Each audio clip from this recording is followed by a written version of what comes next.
truth! You can't handle the truth!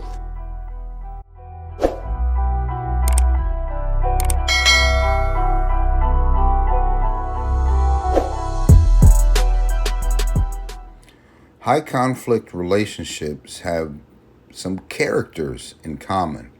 And we find high conflict relationships with people who have some personality issues, such as narcissistic personality, borderline personality, histrionic personality disorder, and some people who we just deal with every day are suffering from many undiagnosed issues. Cartman's drama triangle, it puts into a visual and mental paradigm in our mind the roles that are required and the roles we get often enlisted or solicited to play in non-productive and unhealthy toxic relationship patterns. The drama triangle includes the persecutor or the villain, the rescuer or enabler, and there always has to be a victim. We have to watch carefully that we don't play into the drama, because this is, again, a script or a simulation or a situation that someone orchestrates, and we may be orchestrators of this situation, which leads to victim ideology and victim identity.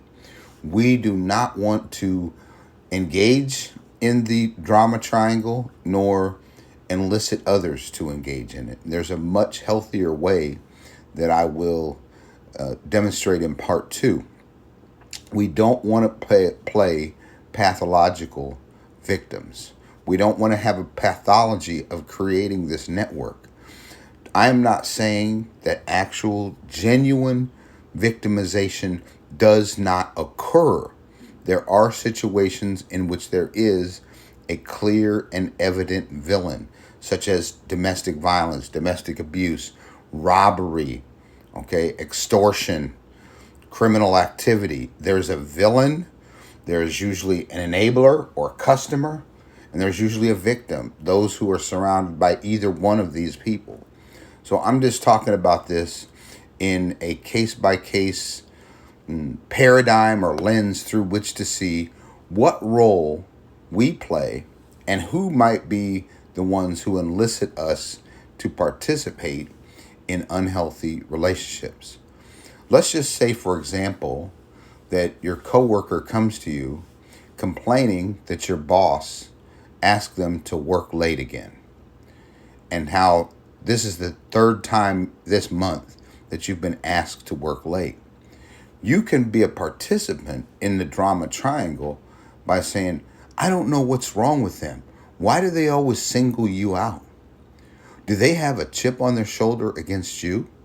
So you're becoming an enabler to someone who's playing victim, and you're both turning against the boss and making this person out to be a villain or persecutor. However, watch what I said. They were asked to work late. They weren't commanded or demanded to work late.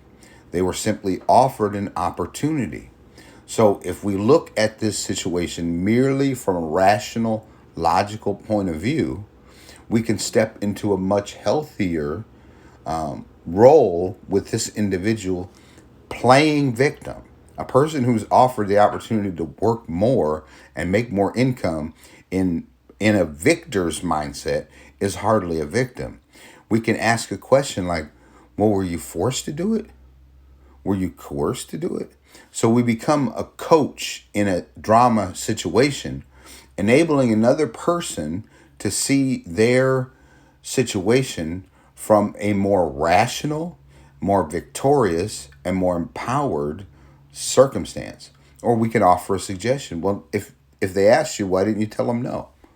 You have the right to say no. You have the right to say yes. Now, I'm talking about a non-coercive work environment. I'm talking about just this normal situation, not an actual coercive work environment. Because there are people And there are situations and circumstances in which there is coercion into working late. But there's plenty of situations and opportunities in which this is not the case. Most situations in which this is not the case. People were merely offered an opportunity and they do not have the inner weather or personal security to let their yes be yes and their no be no. They're already fearful or they're intimidated about a certain outcome which they don't know will actually even take place. Let's say another situation where a child comes to you and tells you how mean their parent is, okay? Or one of your siblings comes to you and tells you this story.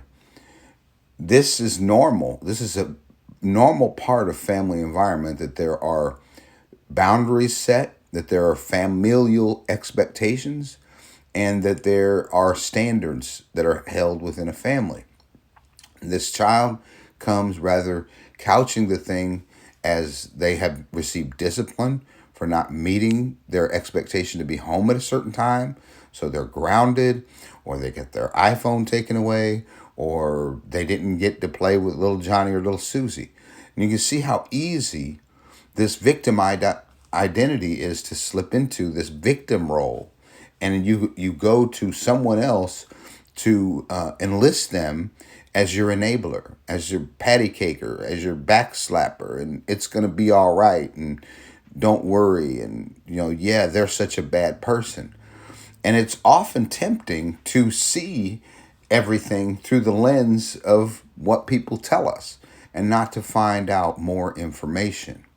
Now, this gets really, really, really drama on steroids when you're dealing with a narcissistic personality or someone with borderline personality disorder or histrionic personality, okay? But I'm just letting you know that we have the capacity to ask ourselves, why are you telling me this information? What do you want from me? And being unwilling to participate in drama that actually is not drama. It's melodrama. It's a macro sensitivity. And these patterns of behavior are learned patterns of behavior. If you came from, people seek connection and people seek interpretation. And there are many individuals who grown up in a drama fest in their family of origin, rather than healthy communication skills, rather than adopting patterns of behavior of communication, cooperation, authenticity, transparency, vulnerability in our communication style. When we don't have that safety to ask why, to ask what is this for, and to have valid opinions that we work out with the individuals in question, okay? When we're raised in a totalitarian environment where we're told, well, don't ask questions, just do it. Then oftentimes that drama pattern of behavior extends into our adult life. And we continue to believe that others are operating in drama when they're actually operating in reason, logic, authenticity, transparency, and genuineness. So I just want to ask you, when you interact with people, what role do you primarily play? And the narcissist personality primarily plays the role of actual persecutor. Okay? I'll go into that in part 2 of unhealthy and healthy relational dynamics.